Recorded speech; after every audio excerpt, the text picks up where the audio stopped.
Salve, salve, galera do MFRed. Bom, sejam bem-vindos aí a mais um vídeo, mais um episódio aqui do Falando com a Câmera. Na verdade, esse aqui é o primeiro vídeo que eu tô gravando sozinho, né? A gente teve um vídeo de introdução aí, que se você não viu, acho que é bom você ver pra ter um panorama geral aí do canal. Mas esse aqui é o meu primeiro vídeo sozinho, né? Primeiro que sou eu por mim mesmo. E o que eu queria falar nesse vídeo vai ser um pouco sobre um livro que eu li recentemente, né? Eu li, na verdade já faz até um certo tempo, né? Eu sinto que eu devia ter gravado esse review um pouco mais cedo para eu ter as coisas frescas na cabeça, mas eu acho que vai ser legal do mesmo jeito, né?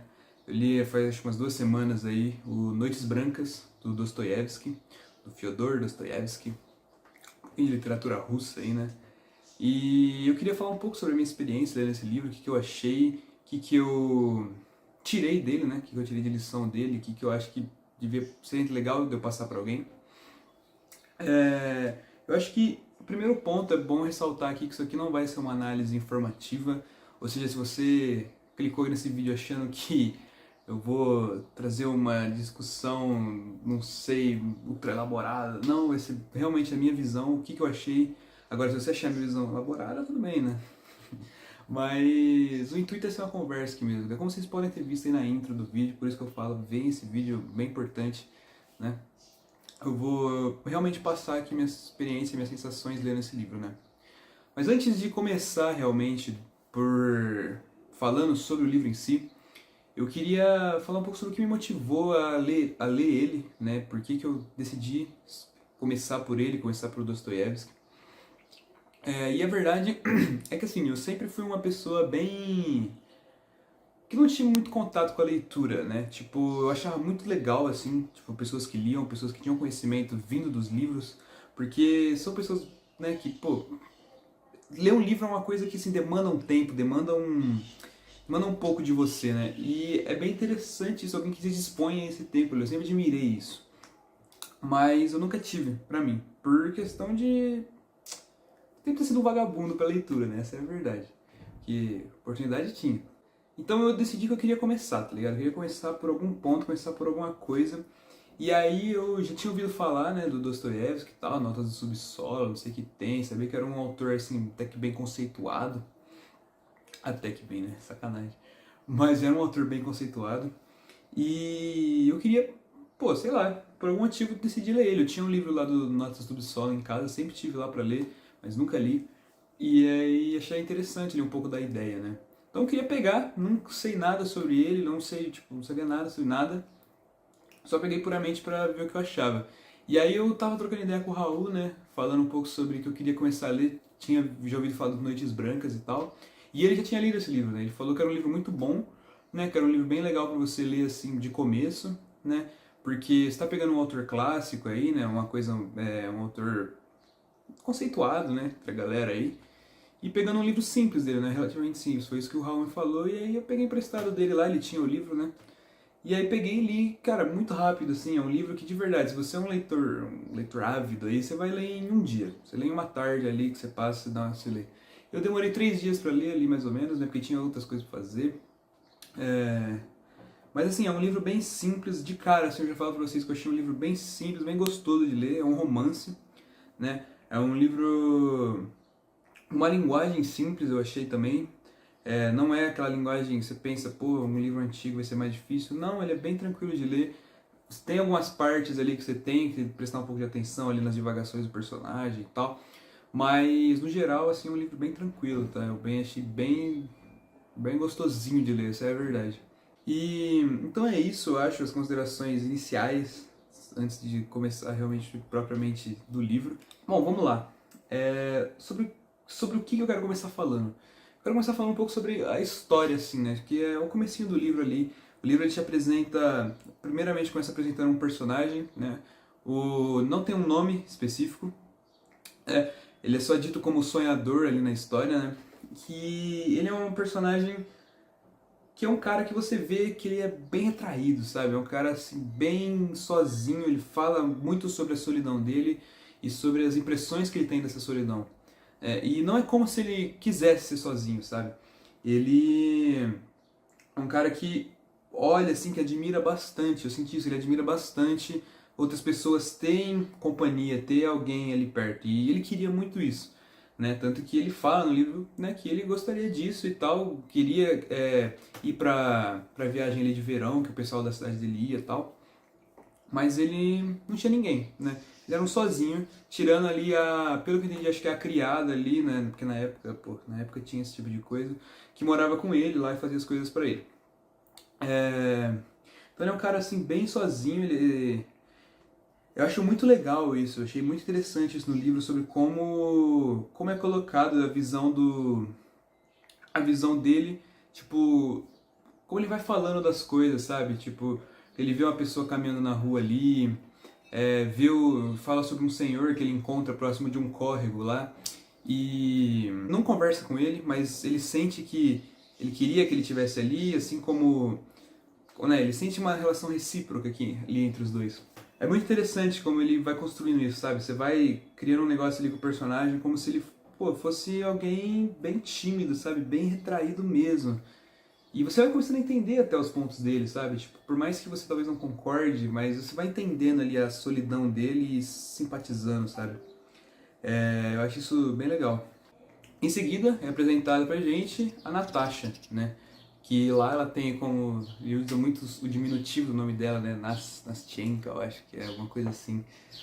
E ela é uma personagem que, tipo, ela é muito diferente dele, mas não totalmente, né? Eu sinto que na história eles são colocados um pouco como pessoas diferentes, completamente diferentes, mas assim, tem uma coisa que liga os dois, sabe? Então meio que na história lá, a Natasha, ele encontra com a Natasha, ele tava caminhando assim pela cidade, né, uma coisa que ele fazia sempre, e ele encontra com a Natasha ali na rua, e ela e ele não hesita muito pra falar com ela, mas aí acontece de um cara perseguir ela, e aí ele vai lá e começa a conversar com ela, né, pra tentar afugentar esse cara. Ele afugenta o cara que ia fazer alguma maldade ali com ela e começa a conversar com ela, né. E é muito maluco, né, porque só do passo dele chegar pra conversar com ela foi um puta trabalho. Tipo, foi uma coisa muito difícil dele fazer, sabe? Porque é uma coisa que ele nunca fez, não fazia, e no livro ele até agradece o cara que quis fazer alguma coisa lá com a Natasha, porque foi o meio termo dele conseguir chegar nela, sabe? E aí, cara, muito louco, assim, tipo, como ele se apresenta pra ela, né? Ele se apresenta como uma pessoa tímida que nunca conversou com ninguém e deixa claro que ele nunca falou com ninguém, que ele nunca fez nada. E assim, né, os dois começam a conversar, né? Os dois começam a conversar lá entre eles e tal. E vocês vão vendo histórias bem diferentes, assim, mas o personagem ele vai criando uma empatia pela Natasha, ele vai criando um vínculo tão forte, apesar dos dois terem falado que não iam se apaixonar, ele vai criando um vínculo muito forte com ela, assim. Você claramente vê como ele tá esperando, né? Como ele tá esperando alguma coisa dela, por mais que ele fale que não, sabe? E eu acho que isso é bem interessante, né? A Natasha, ela é uma menina que sempre viveu assim debaixo lá com a avó dela, né? Ela sempre viveu debaixo das saias da avó, literalmente, mas ela sempre nunca pôde vivenciar a vida dela, sabe? Ela sempre viveu sozinha ali naquela mesma realidade, naquela mesma coisa, sempre, sempre, sempre, sempre estando com a avó, sempre fazendo o que a avó queria, o que a avó mandava. Se a avó falava que uma coisa era perigosa para ela, era perigosa também.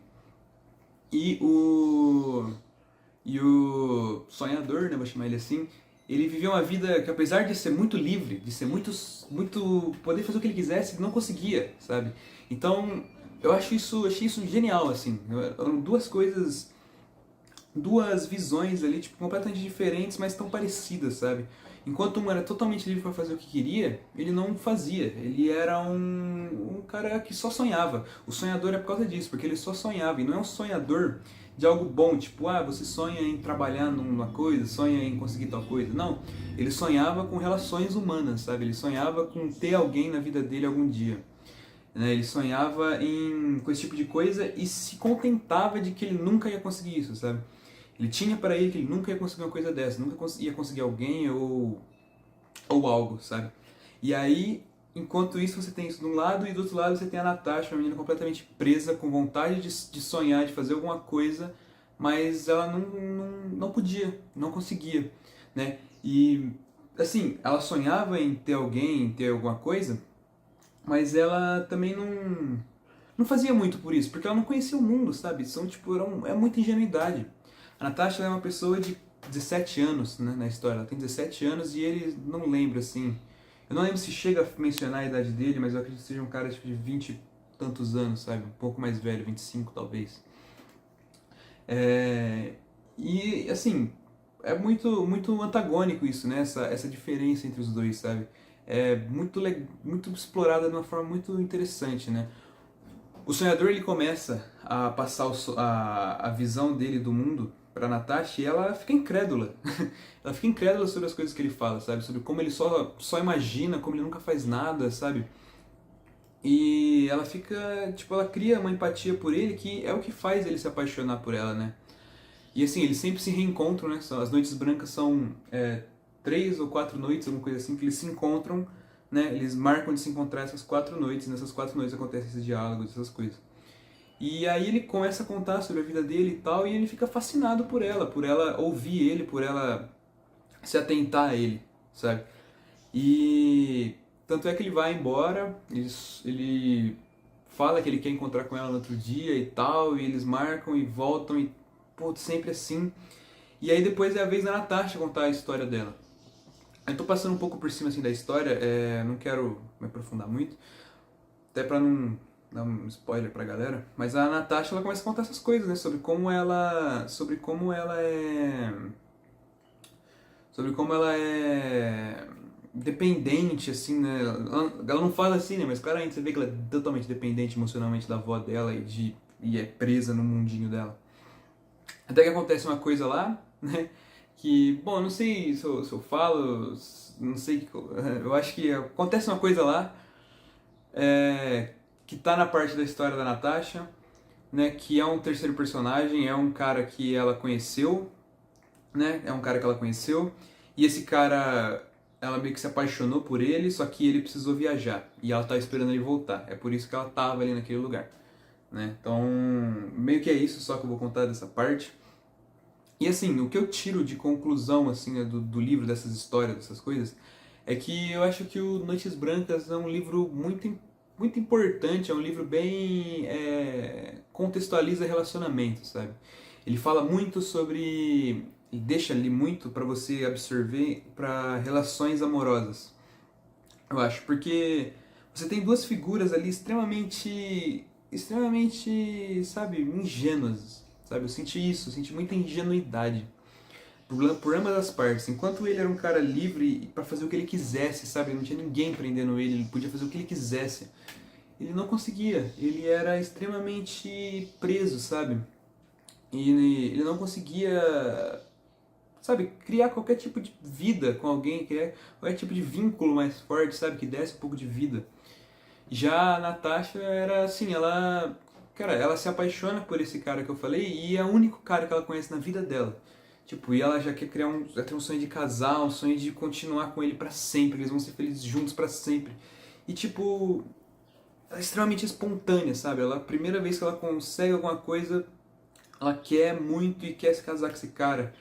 E eu acho que isso traz bastante pra gente na visão dos relacionamentos assim jovens mesmo, né? Provavelmente todo mundo já deve ter passado por uma coisa assim, né? De tipo, de se focar tanto numa pessoa que de se focar tanto numa pessoa que não consegue viver a sua vida direito, sabe? Não consegue conversar com outros, não consegue ter amizades e tal. E assim, às vezes a gente fica tão preso no nosso mundo, né? A gente fica tão preso nas coisas que a gente faz que a gente não se liga que existem muitas outras coisas aí fora, sabe? Às vezes a gente tá sofrendo por alguém, por algo, e a gente não vê quanto que tem no mundo, sabe? O que a gente pode descobrir no mundo. Eu acho que eu senti muito isso na minha vida, sabe? Quando eu vim, por exemplo, fazer faculdade. Eu sinto que, cara, hoje eu volto pra minha cidade, eu volto pra fazer as coisas que eu fazia antes, eu fico com raiva às vezes. Porque assim, é muito tediante, sabe? Era um padrão assim que eu sempre vivia a minha vida inteira. E aqui na faculdade eu sinto que eu conheci gente diferente, pessoas diferentes, várias coisas diferentes, e tipo, isso abriu a minha cabeça de um jeito tão absurdo que eu não consigo nem explicar, sabe? Que, mano, existe muita coisa nesse mundo, velho. E eu acho que as pessoas não exploram isso, sabe? O livro ele mostra isso, eu acho, dentro do contexto do relacionamento, porque eu acho que é um período da nossa vida, quando a gente é jovem e passa por isso, que parece que o mundo vai acabar, por exemplo, por a gente não conseguir alguém, por não ter conseguido tal coisa. É... Parece que o mundo vai acabar, mas não, é uma fase ali, é uma coisa que aconteceu e que a gente tem que aprender a superar, e é isso, sabe? A gente vai estar mais forte lá na frente. Eu acho que o livro ele bate muito nessa tecla, sabe? Quando você pega essa vida desses dois personagens, são vidas completamente diferentes, antagônicas, total assim, sabe? Como eu falei, a questão da liberdade. Tipo, cara, enquanto ele é extremamente sonhador, sabe? Só fica imaginando assim, ah, e se isso acontecesse e tal e tal. E, cara, eu senti que é um livro pra galera jovem, sabe? Tipo, é pra você que é jovem. É, que a gente comete esses erros, velho. Todo mundo acha que já cometeu esses erros, sabe? Ou você era alguém que sonhava demais, ou você era alguém que era muito preso aqui a alguma coisa. Durante o livro, vou agora contar um pouco mais do final da história para fazer umas reflexões em cima. Então, assim, se você não quiser spoilers, mas assim, acho que vale a pena ouvir, sabe? Porque ela tá esperando esse cara voltar. E no final do livro lá, eles começam a dialogar, a falar que a Natasha ela admira muito como o sonhador ele não se apaixonou por ela, né? Tipo, como ele manteve aquele negócio de que eles eram só amigos e, tipo, amizade forte. Só que ele por dentro, ele tava descamando, assim, ele tava extremamente surtado com o fato de que ele tava apaixonado nela. Ele realmente tinha criado uma paixão por ela. E ela falando isso e tal, até que ele não se aguenta e fala, conta pra ela. Né? E ela tá esperando esse cara voltar, e esse cara já era pra ter voltado há muito tempo assim, já era pra ter voltado há alguns dias e procurado ela, e ele não voltava, e aí ela toma a decisão impulsiva de ficar com ele, de ficar com o sonhador.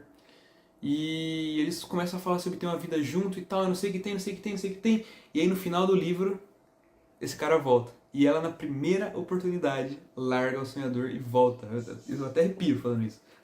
Porque, mano, é muito, assim, é muito real, sabe, esse tipo de coisa. Mas ela abraça ele e volta. Tipo, ela volta pro cara antigo e o sonhador fica sozinho. Ele volta à vida dele. E ele fala que esse foi o único lapso de vida que ele teve. Foi quando ele conversou com a Natasha, as noites brancas que ele teve. Né? E assim, isso eu acho que, tipo, olha como as pessoas, como os jovens, assim, né? As pessoas no geral, cara, elas são ingênuas, assim. Tipo, ela ia ter uma vida com ele, assim, ela não queria ter uma vida com ele, sabe? Mas ela tava começando a abrir mão disso, ela tava começando a colocar essa possibilidade só porque o outro cara não veio, né? E tipo, tá preso assim, sabe? Tá preso nessa realidade que tem que estar com alguém ali, é... mesmo que você não goste muito, e tipo, não é pra ser assim, sabe? Por mais que os dois personagens na história sejam assim, bem bons, bonitinhos um pro outro lá, não foi o que aconteceu. E a vida é assim, sabe? Eu acho que isso cabe de lição na parte do sonhador ali, que a vida é assim, né? Você não pode deixar essas experiências assim abalar você tanto nesse ponto. De que foi o único contato que ele conseguiu ter com uma pessoa, que ele conseguiu ter ali, de chegar mais próximo de uma mulher, de ter um relacionamento. Sabe? Então, eu acho que no final isso acontece, assim, né? Você consegue. No final isso acontece, né? Ele fica com. Ele fica como se esse sendo o único lapso de vida que ele teve. E ela vai morar com o cara, sabe? Tipo, e é isso, assim. E ele deixou levar, tá ligado? Ele deixou levar isso pra cabeça. Nunca conseguiu falar mais com ninguém. Ela, pô, continuou nisso, né? Continuou com esse cara, tal, pra sempre. Não descobriu nada, não conseguiu viver nada. E eu acho que por isso que esse livro é legal, sabe? Ele é bem... Ele mostra essa realidade para assim... Eu acho que era muito livro assim que todos os jovens deveriam ler, velho. Porque eu acho que se eu tivesse pensado um pouco mais sobre isso... Sim, hoje em dia, né, 20 anos, porra, não é nada. Mas... Eu acho que pra mim isso eu levo de lição. E se o Léo de alguns anos atrás soubesse disso, sabe? Que... Às vezes eu tô num mundo fechado demais, ou às vezes eu tô sonhando demais e tô deixando, tipo, passar várias coisas assim, eu talvez tenha feito várias coisas diferentes, sabe? E é legal pensar isso, né? Pensar sobre esse tipo de coisa que você. Esse tipo de coisa que você pode refletir, né? Não sei, será que a gente agora tá num mundo fechado e tá se fechando cada vez mais e perdendo várias coisas? Ou será que a gente tá sonhando demais e não correndo atrás de nada, sabe? Eu acho que você pode levar isso pra muita coisa, né? Você pode levar isso pra muita coisa, não só pra parte de relacionamentos e tal. Mas você pode levar isso pra vida, eu acho, né? Pensar um pouco sobre como você tá levando as coisas, se você tá sendo mais Natasha, se tá sendo mais o sonhador, sabe? Eu acho que isso é bem interessante, assim. Foi uma coisa que eu tirei muito, assim, do livro, né? E, e no fim é isso, né? No fim é isso. No fim a gente tá aí, a gente tá vivendo e cada um tá vivendo no seu jeito e... Tipo, beleza, tem um jeito certo de viver? Será que a Natasha, sei lá, não tá feliz e tá bom? Tá, tipo, tá legal? Será que o sonhador, sei lá, no mar de depressão dele ali, ele não tava confortável? Tipo, acho que não, na verdade, né? Eu acho que eu falo muito acho. Mas eu acredito que a gente tem que viver o máximo de experiências possíveis, assim, sabe? Enquanto a gente pode, né? Porque por mais que, cara, por mais que seja uma coisa que tá fora da sua zona de conforto ali, velho, é a vida. Eu acho que a vida é assim. Eu acho que você tem que sair da sua zona de conforto toda hora pra te colocar em situações que vai saber que você gosta, sabe? Você pode fazer uma coisa ali e achar que é uma merda, você pode fazer uma coisa ali e achar, tipo, absurda, a coisa mais legal do mundo que você vai começar a fazer pra sempre. É... Então acho que é isso. Pô, é disso que eu tiro desse livro, sabe? Eu gostei bastante da minha experiência lendo ele, eu consegui pensar mais sobre esse lado da minha vida, né? Tanto para esses casos, assim, tipo, falando sobre relacionamentos, né, ou falando sobre a própria vida em si, né, sobre as próprias decisões que a gente toma na vida em si. Eu acho que essas foram as minhas considerações, assim, foram as coisas que eu achei legal pontuar aqui para vocês. Então, bom, ao final, né, conclusões, eu acho que você deve ler esse livro com certeza. Com certeza foi um livro, assim, que eu achei, pô, bem foda, bem gostoso de ler, com uma reflexão assim bem boa, bem, sabe, filosófica assim a respeito da vida. E eu acho que é isso, sabe? Acho que você devia ler, né? Esse é o final assim, eu acho que você devia ler, né, um livro curto, um livro fácil, rápido. Acho que todo mundo aí devia dar uma folheada ali para conseguir discernir essas coisas na vida, né? Tipo, sei lá, acho que é uma historinha tranquila para você refletir um pouco. Então, resumindo, é isso. Eu espero que você tenha gostado desse vídeo aqui também. Como eu falei, não foi um vídeo nada técnico, nada. Foi só a minha opinião e minhas impressões que eu tive lendo esse livro. E acho que é isso. Eu espero que vocês tenham gostado aí. Se você já leu aí, deixa nos comentários alguma coisa aí. A gente troca uma ideia, né? Pode até fazer um vídeo mais pra frente lendo comentários aí, se caso vocês tiverem engajamento. E é isso. Espero que vocês tenham gostado desse vídeo. Deem o like aí, se inscrevam, façam essas coisas aí pra ajudar a gente aí a crescer. E é isso, eu acho, né? Muito obrigado a você que ficou até aqui. Se você ficou até aqui, você é foda de verdade. Né? Tá aí dando uma moral absurda pra nós. E eu acho que é isso então, né? Nos vemos no próximo vídeo.